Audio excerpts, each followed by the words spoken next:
I wonder how one can speed down, lower down or shorten the speed of fear.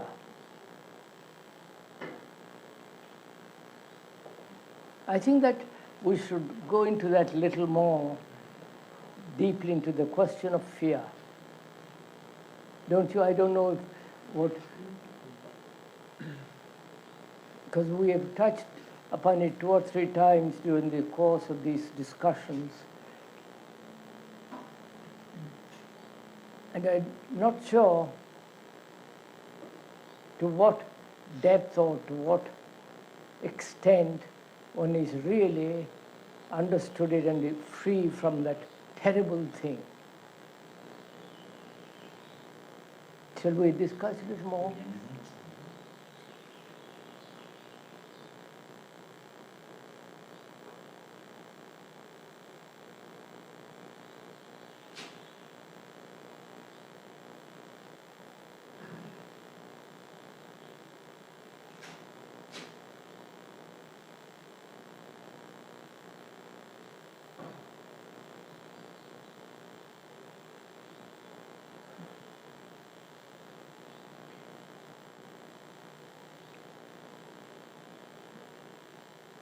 One becomes aware of it, or it is there always dormant and awakens to any challenge that is disagreeable or dangerous, to any questioning of any form of resistance and security, both psychological, psychosomatic, and the otherwise.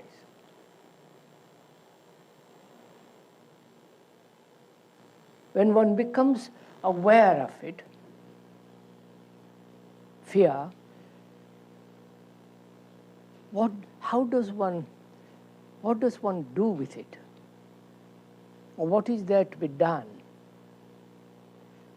Please don't let me carry on alone. To understand the fear, I have to be afraid now. No, sir. No.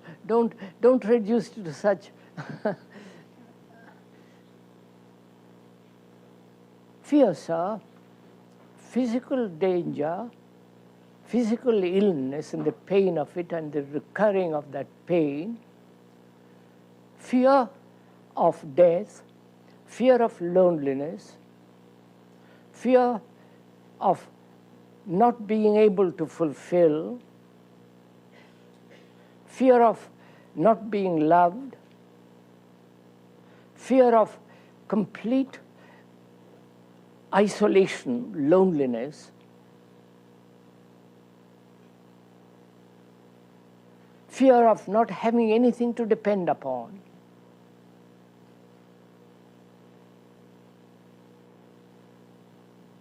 You know, the various types of fears one has, from the most neurotic to the most neurotically sublime.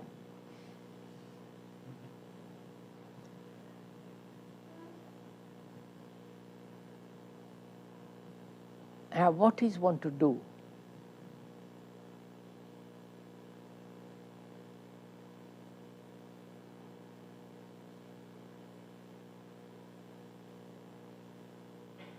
Will the understanding of the cause of that fear, not of any particular fear, but of fear, absolve the fear, dissipate it?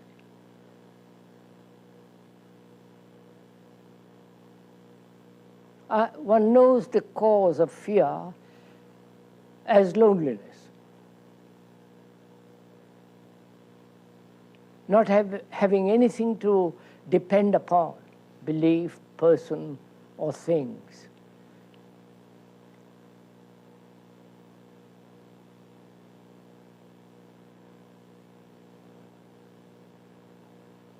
Knowing the cause, knowing all the intricacies, all the explanations, all the descriptions, will that somehow get rid of fear?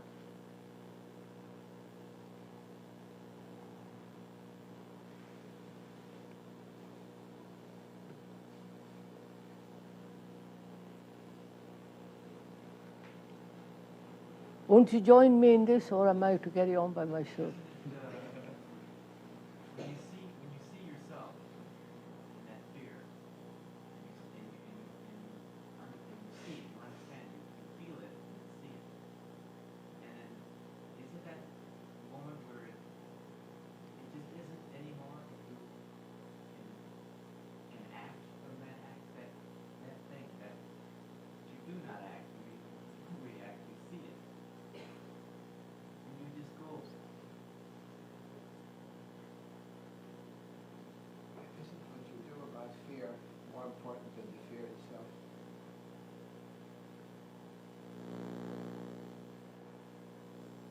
Fear itself is more important than what you do about fear.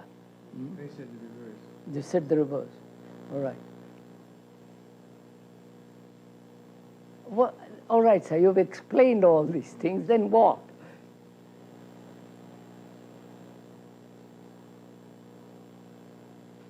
When I leave this room, I'm still afraid. It has me by the throat.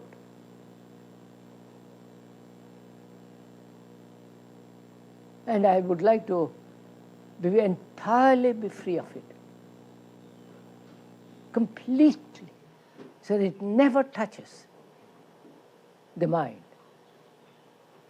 So how is that to be done?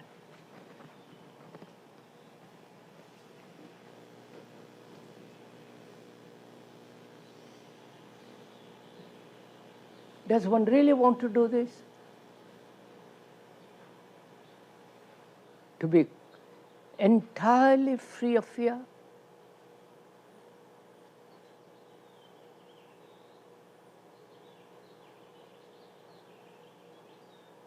Or is fear a sustaining element in our life?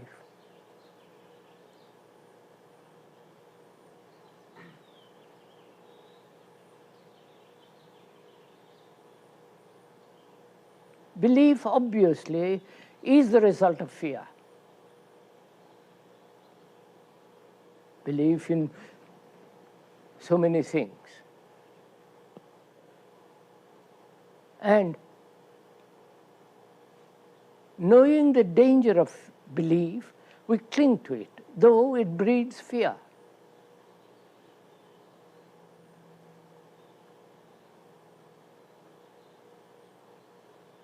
So does one really understand the nature of belief, and then with it fear goes?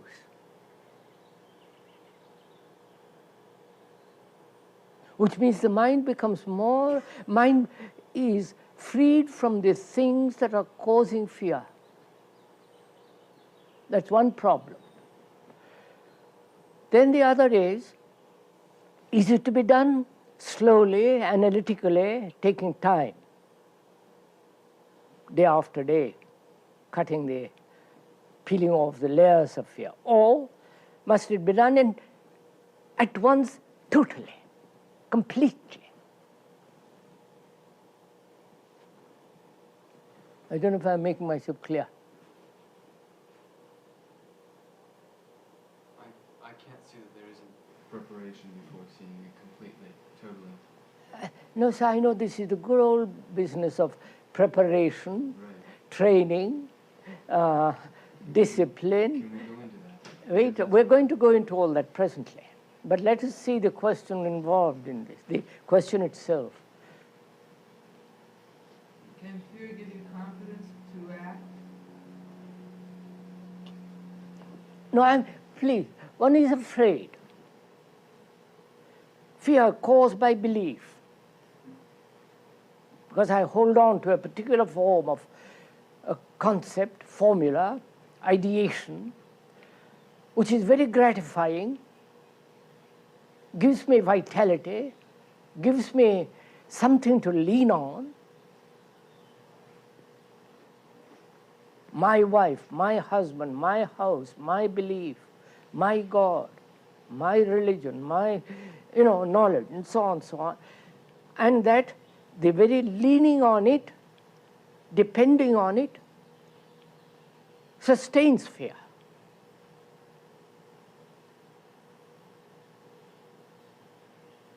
Which means that fear sustains itself.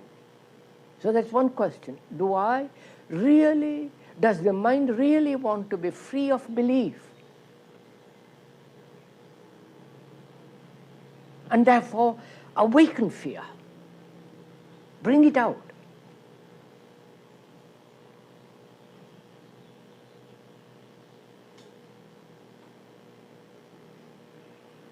Not wait for it to come bit by bit. Then the other thing involved is this to be done gradually, little by little, which is prepare. Prepare to meet fear totally, to understand it completely. Eyes that have been trained, prepared, disciplined, made attentive, alert, aware. All that implies time.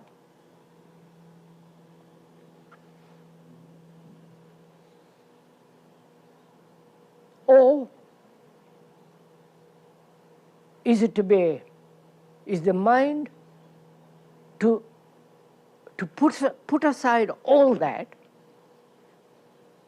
For me, all that is fallacy, and face the whole thing. Through one belief, I can see the whole structure of all belief, all concepts, all formulas, all dependence on organizations, psychologically.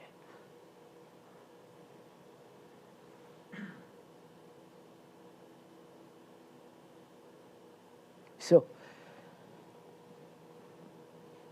one knows fairly well the cause of fear, which is dependence, and therefore lack of love. When the mind depends on somebody or on some belief, love is absent, obviously. And it breeds fear. Now, is the mind capable of being free of belief, opinion, judgment, concepts, formulas, which divide, as we were saying yesterday, which divide and therefore conflict and therefore fear and all the rest of it? Does the mind, each one's mind, does it say, it must be? Do we go that far?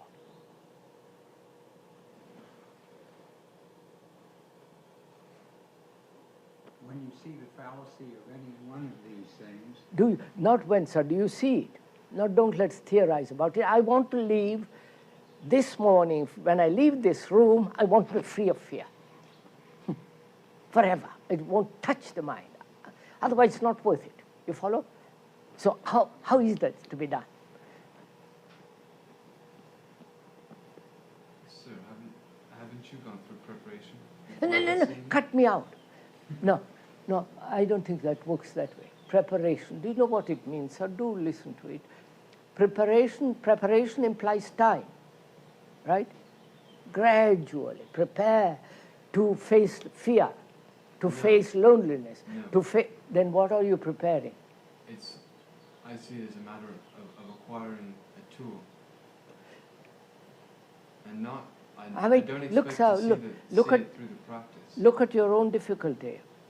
Who is the entity that is acquiring the tool?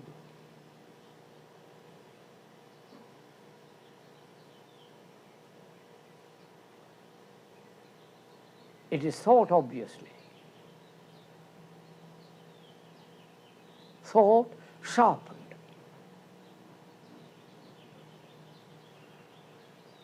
our thought is dull, accepts things, they say, yes, I know. Fear is caused by belief and formulas, ideations, divisions, so it is inevitable, it's part of our instinct, part of our culture, part of our society, part of our religion, and we've got into the habit of it. And so the mind, being rather dull, says, accepts it. And you say to sharpen dullness needs time. Right? Oh, come on, sir. Growth needs time. What's that? Growth needs time. Growth needs time. Baby, up to manhood and all the rest of the time. Is there such thing as time in the field of psychology, in the psyche? Psychologically, is there time at all? You see that? And is this a question of growth? Huh? And is this a question of growth? Of growth, of course. Is growth involved? What is it that is growing? Huh? Thought. In other words, your thought. Look, sir, can thought grow?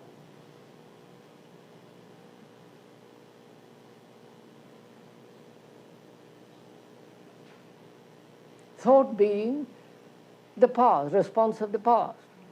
You can strengthen the past and strengthen thought, not make it grow. Is there such thing as growth?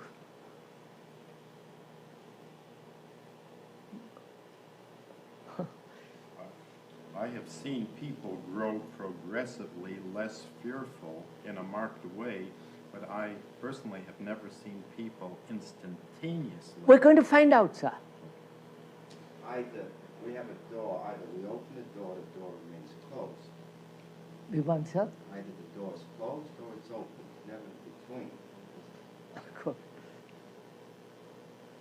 Isn't the word growth here a concept and therefore implies comparison? Look, sir, we have accepted growth as a means of getting rid of fear. Slowly, you know, the whole traditional thing. Now, in that acceptance, in the idea of growth, time, what is it that is growing? Isn't it thought which is the problem to begin with? I don't, look, what is growing? What is it that we have accepted as inevitable that you should grow, slowly get rid of fear? The center from which fear? You find out, sir, look at it, find out. The accumulation of experience. Experience, accumulation of experience. Man has fought wars for the last 5,000 years and is still going on. Experience must have taught the poor chap not to kill by now, but he goes on killing. No, we're not facing the issue. Look, I'm afraid. I'm afraid of being completely lonely. I'm afraid of not being loved, not being famous, not being somebody in this world, and so on, afraid. And am I to get rid of it? Is the mind to be free of it? Slowly. Is that ever possible? Which means I must have time. From here to there. There being when the mind is free of fear. Now, what happens in that interval? Between now and tomorrow. What happens there? Fear. No, do watch it, so what happens? Can you how to examine it, to stay with it, to look at it. No, try with it. do look at this simple phenomenon, sir. What happens when, between now, when I'm afraid, when the mind is afraid, till when it is not going to be afraid through time, grow, evolve.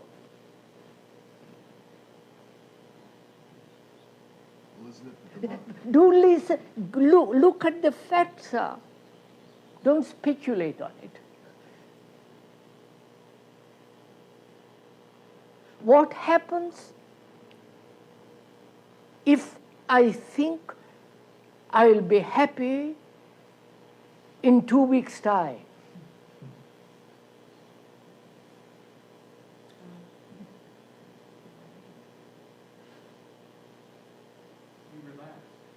Huh?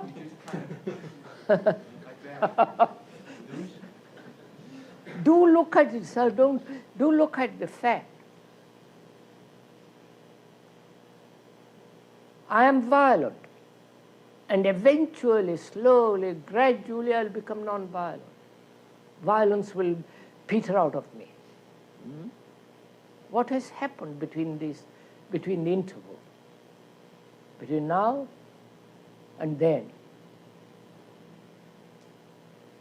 Am I not strengthening violence? Are there not other factors entering into violence, into that period of time? Want to have more problems engendered by violence? No? No?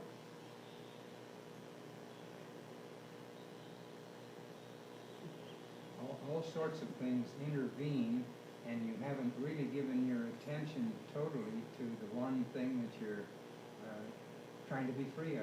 Therefore, why not give your whole attention to the fact of fear now, not gradually?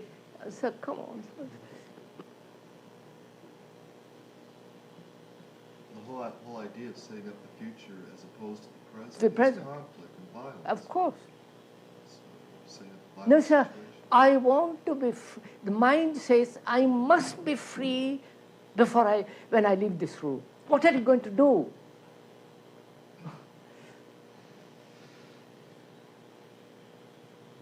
Put that question and see what happens. If one wants to see fear now. Huh? If one wants to, if I want to be free of it, since I want to be free of it, then I want to see it now while I'm here. See it then. Don't introduce time into the factor, into the fact.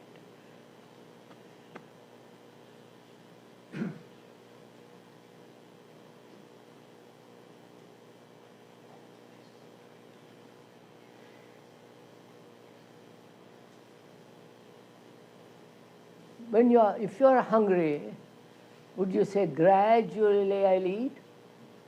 Take time, months and years to satisfy my hunger? And fear is much more dangerous. So what will you do? What will you do when faced with this fact that when you leave this room, one must be free of it completely? How can you undo the conditioning, say, of 50 years of fear in one split second? I'll show it in a minute, sir. You go on at it. You keep at it. You will soon find out.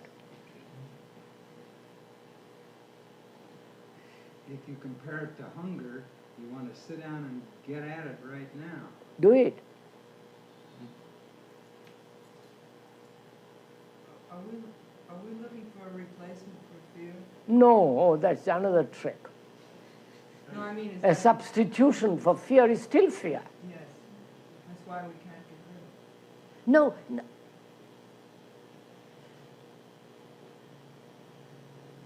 Look, sir. Look at what our mind does. I'm afraid. Mind is afraid. And so we say, we are used to this conditioning that it must be done gradually. It cannot be done instantly. That's one of our blocks, right? No? Yes. Now, can you get rid of that block? Can the mind brush it away? If there's the urgency. Isn't it an urgent thing, this? No. I don't.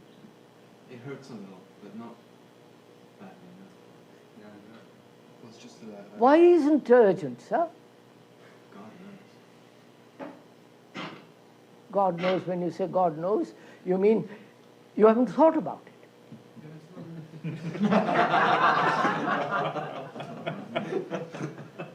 No, I'm not laughing at you. I mean, I haven't thought about the mess in the world.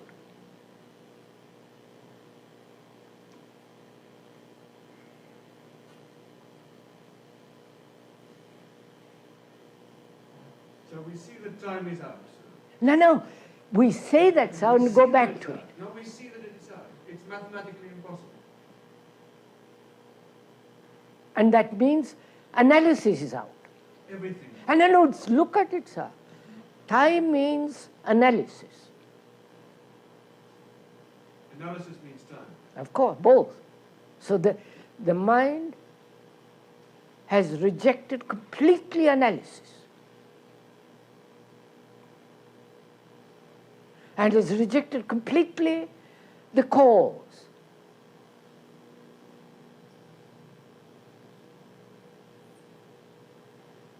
And faith. Faith is formula and all the rest of it. No, wait, sir, do it, sir. Let's.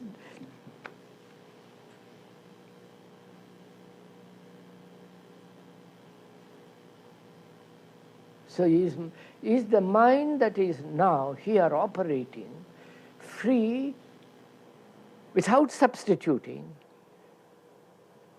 another cause, another escape?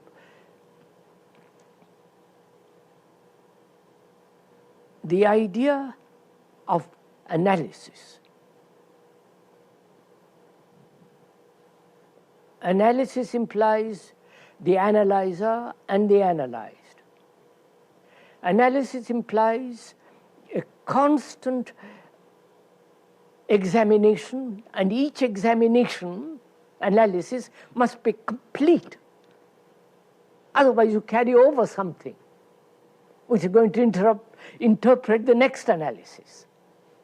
All that involves time. Terrific danger.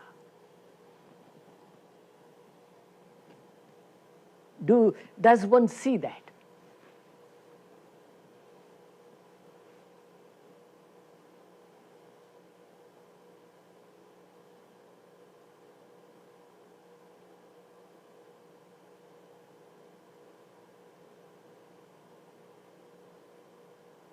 And the seeing of it, will it take time?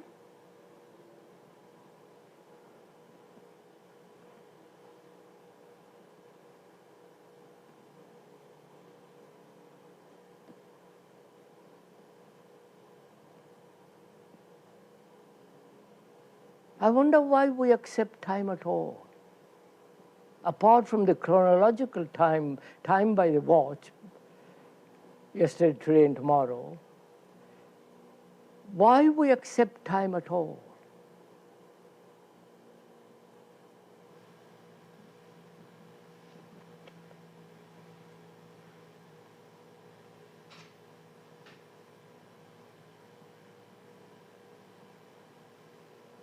Is it part of laziness, indolence?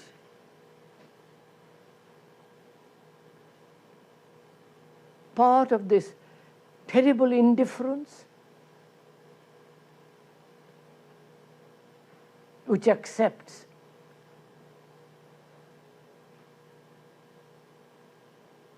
puts up with, and so on. It also extends the power of our egos, which gives us the illusion Yes, of sir. going in the Yes, future. so what is time analysis out of your system altogether?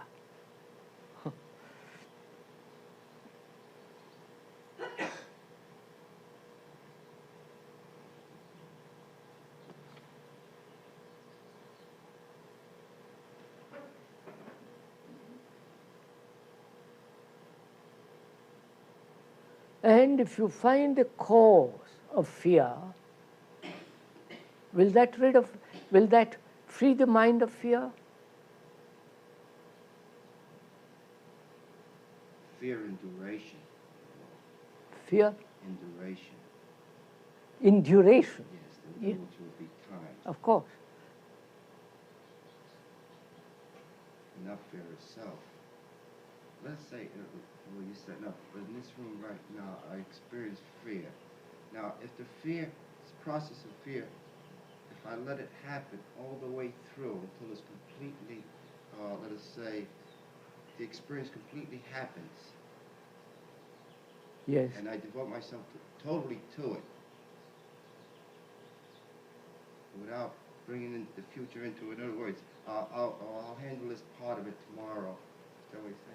Like the total fear or whatever I'm afraid of right now, I let myself wide open and let it happen. And when I leave the room, I cannot carry this part of what is taking place outside. Yes, sir, that's right. Why don't we do that? Why don't we, when the fear arises, give complete attention to it? Because we have, like for instance, as a child, they always say, do not be afraid. Or let us say, we deny the fear is part of a human experience. This human quality that we all have. We resist. Fear is something to be afraid of. Yes. When you're a child, you don't have that process of time as much. And I think one learns to use it to protect oneself from fear.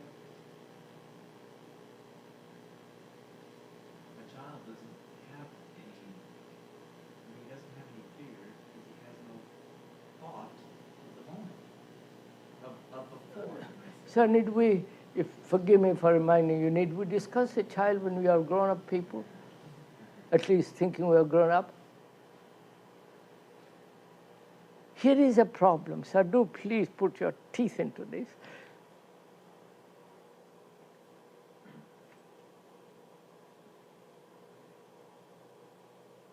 Because I see, the mind sees the tremendous danger of fear. How it can become neurotic, pervert, most destructive thing in life, fear. And we have tried so many ways to get rid of it. Escape of different kinds, rationalizing it, and so on, so on, so on. And if the mind says, now, there must be a way of getting rid of it completely. If you apply your mind to the finding out what to do to end it completely, won't you have the energy for it? Okay.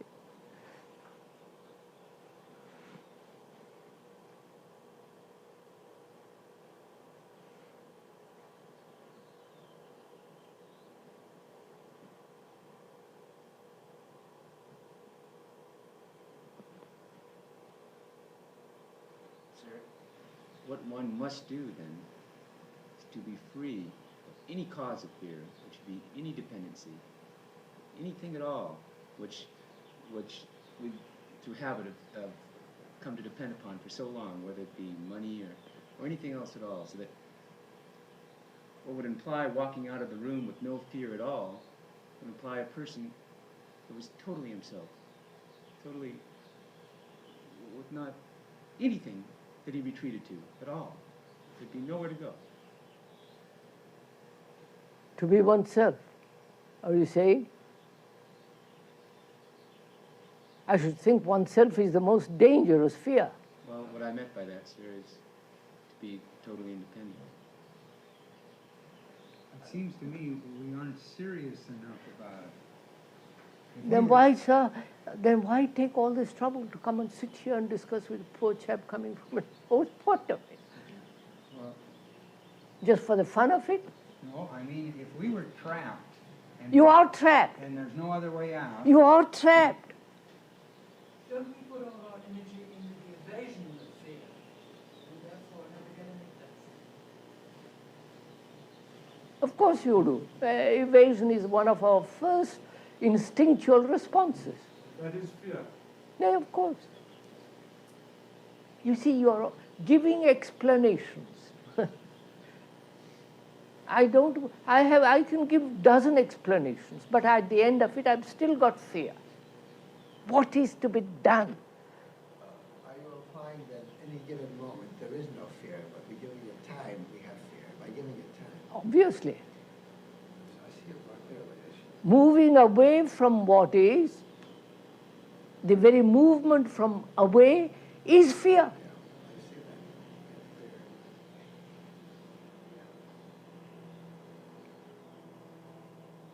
Clear. Now, can the mind not move away at all?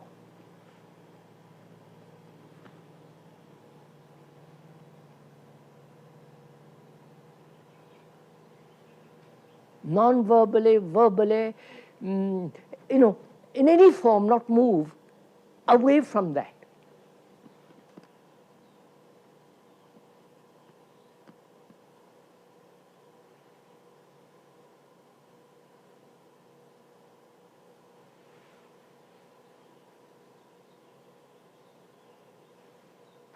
I think it can only be quiet and watch and see what happens. I don't know. I'm at this whole time, but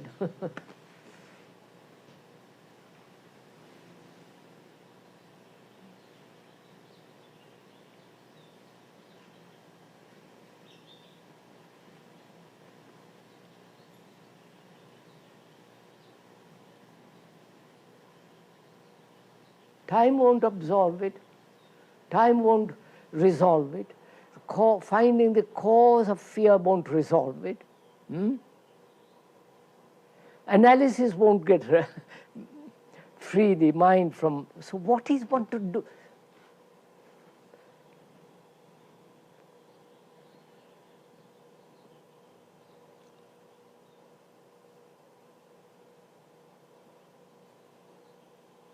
Well, sir, it's up to you.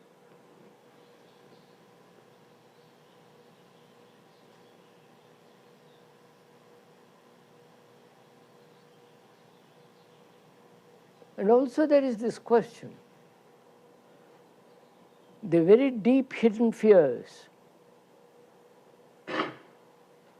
of which one is not aware.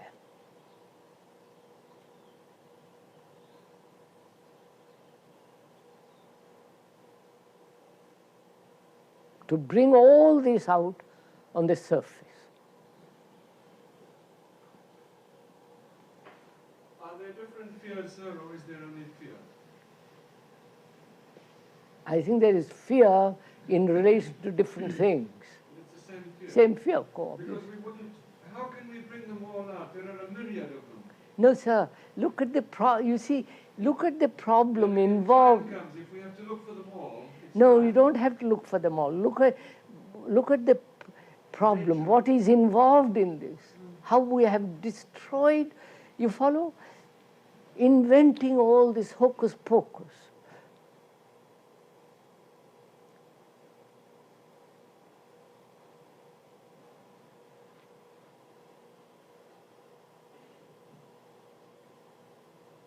So put it on the other way.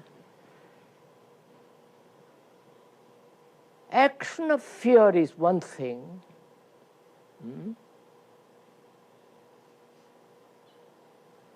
And action without the mind burdened with dependency.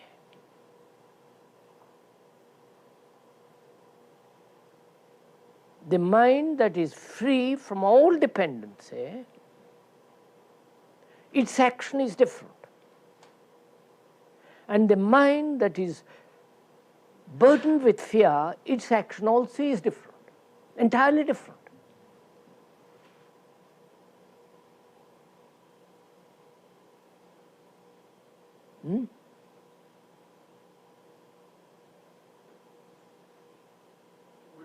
explaining where dependency comes into this, sir, because there are fears that have nothing to do with dependency.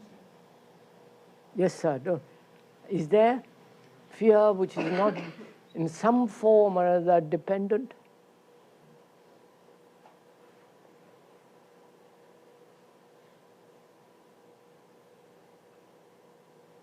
Self-preservation, which is enlightened intelligence, not fear. Physical survival. Dependency. I depend on you or something psychologically. I depend because there is this sense of vast inward nakedness, of which I am afraid. I depend because on ideas and cleverness, because, that's another form of dependence. So where there is dependency, where there is duality, me depending on something, there must be fear, obviously.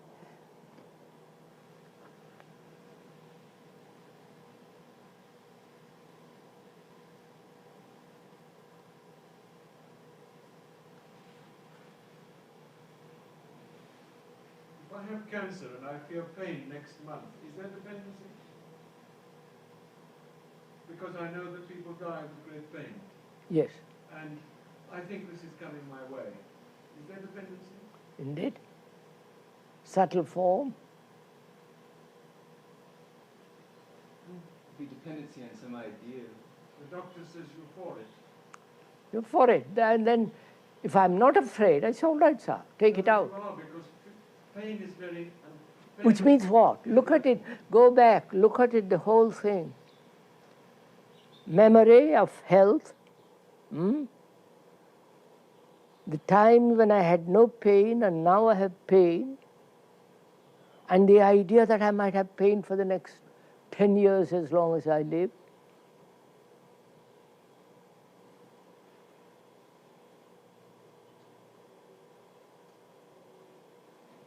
Does it not mean that I must give up all hope of saving myself psychologically in any way whatsoever? Oh, that's right. I should think so. No. In any case, this inquiry makes time, sir. So we can't even go into the question of whether fear means dependency. Because all this is time. What are we going to do about fear? Understanding that time is up. So because our mind are so conditioned that we don't see at a glance the whole structure and let it go. And therefore one has to examine the structure. The examination of the structure is not the structure. The description isn't the thing described. And we are playing with that all the time. And we have to make all that clear so that the mind becomes sharp enough to remain with that fact of fear. So that it doesn't escape at all. So aren't we examining with that same tool which is old? Naturally. Are you examining? Now wait a minute, sir, look at something. Are you examining or observing?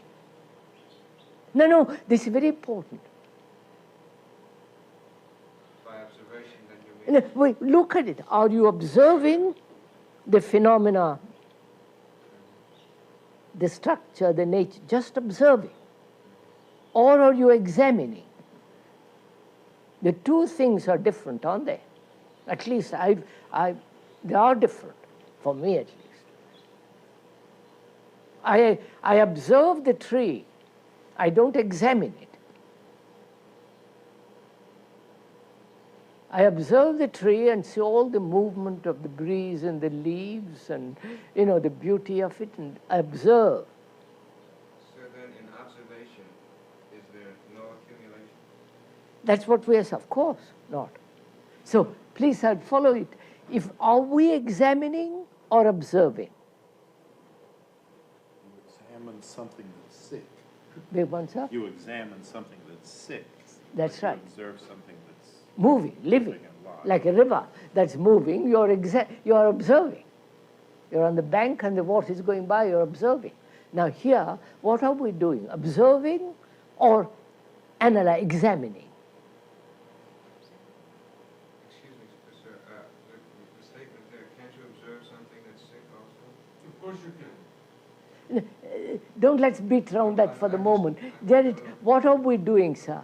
Are we examining or observing?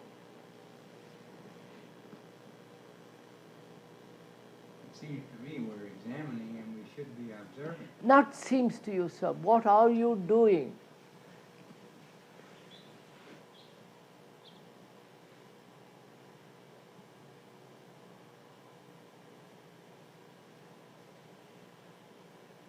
Here we have described this whole thing, examined it, explored it, analyzed it, tore it to pieces in different ways, each contributing his bit. At the end of it, are we observing this, what we have examined, or are you still examining?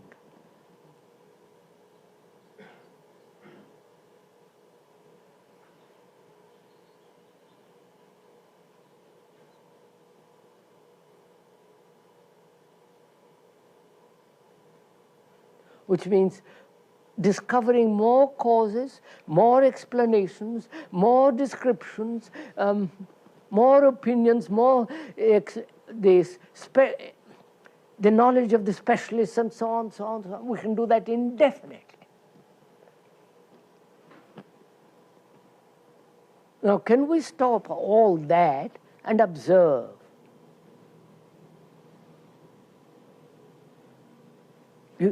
Now, this observation is instantaneous, isn't it? I don't know.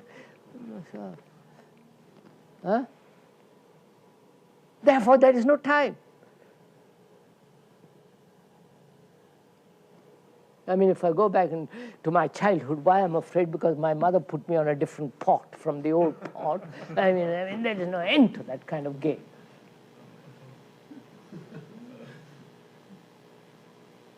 So, here, after examining very, very, simply and very clearly, now am I observing?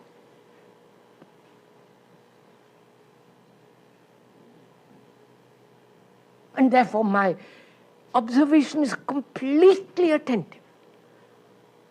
There is no distraction, there is no perversion, no translation, no interpretation, nothing but absolute attention to observe.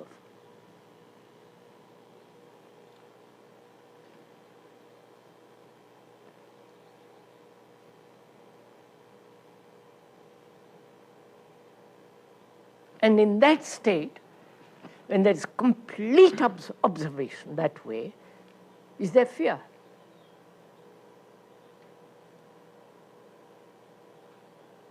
Then you say, now, how am I to maintain this attention?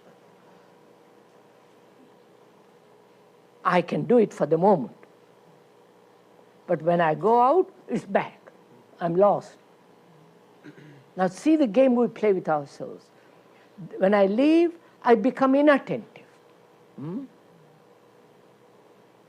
Right? Then I say to myself, how am I to make myself attentive? What discipline, what foolishness. So I'm back again.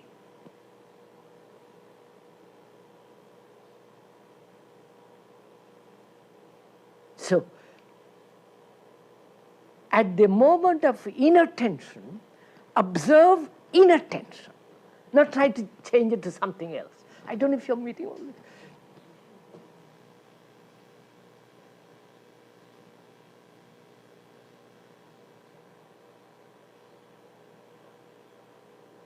And as one cannot possibly be so completely attentive all the time,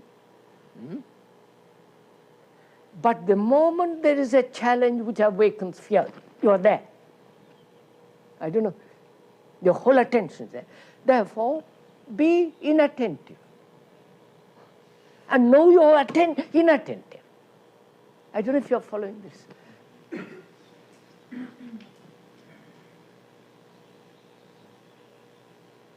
Are you saying to observe whatever is going on with oneself without trying to change it, without trying to make it any different? Beg pardon? Are you saying to observe what goes on with oneself without trying to make it different? Obviously, obviously. Sir, in a previous talk, you mentioned the very nature of the mind itself, how it demands security, for example. Is it not also so that the mind cannot be occupied with two things at the same time, and therefore, while it is attentive, that is where it is occupied. The mind cannot be in fear and attentive simultaneously. Is that No, correct? sir, not quite. No, sir, if I may. We have examined the nature of fear, what happens when there is fear, how we postpone, how we run away, how we get more and more entangled in things which sustain fear. By examining all that, the mind has become alert. And then it says, now, I will observe now. I'm going to observe, not analyze anymore, examine anymore.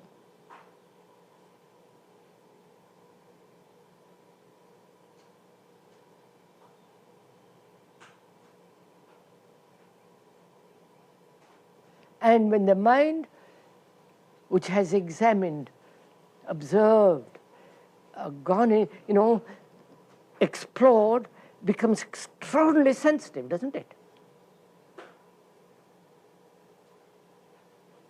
And therefore, very intelligent.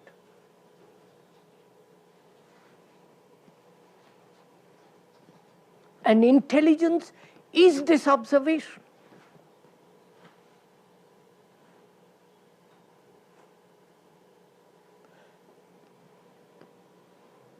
And as the mind cannot be awake the 24 hours of the day, it has to sleep sometime. Let it sleep. But no, it is sleeping. Not say, I must sleep, I must change it to this.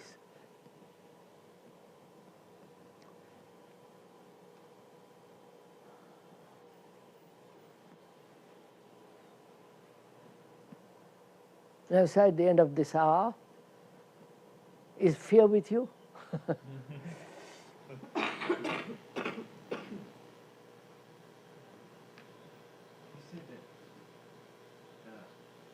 Sleeping is escaping? Know that is escaping. Is that what you said? Sleeping? Is that what you said? No, sir. No, sir. I didn't. Sleeping is the most marvelous thing, but we won't go into that.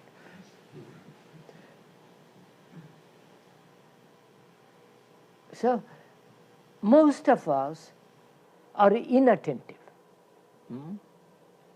And because we are inattentive, all the escape and the strengthening of fear comes.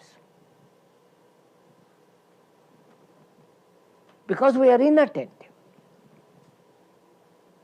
The speed of attention is to examine and observe. Or in the very process of examination, observe. As you are examining, observe. I don't know if you...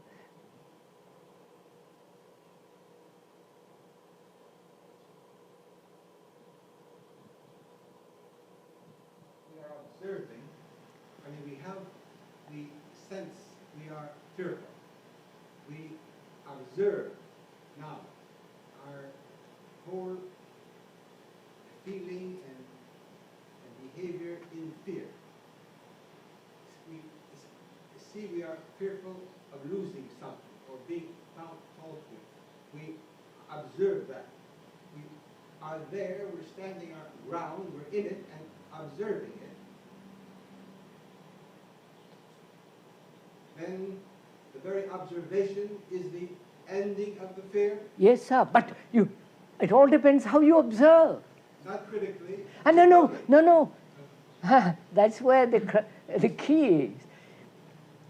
If you observe with dull eyes, there is nothing to observe. But if you observe with the understanding that comes with the whole, examination, exploration, then your eyes are clear to observe.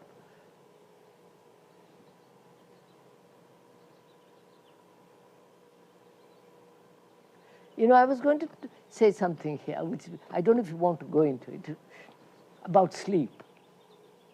Huh? Would it interest you go into it? Right, sir.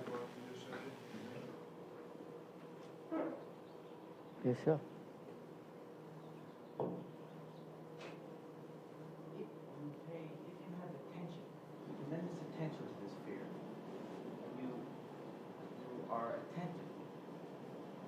After, you might say, I don't like to use the word time, but as you continually observe, pay tremendous attention to this, does not it's like automatic after a while. It's like when you learn how to. No, sir. Don't reduce it to mechanical thing. It isn't a routine. It isn't something that like a trained monkey. No, sir. It's much more subtle and more beautiful than merely making it mechanical. Isn't it still within the ego? The attentiveness still locks us in now. Does the ego lock? But I'm attentive. I'm very alert and attentive at all times, but I'm still functioning. And therefore, we must find out what we mean by attentive. Huh? I mean, the egocentric person is also very attentive. For his own benefits, for his own, But we're talking of a different kind of attention.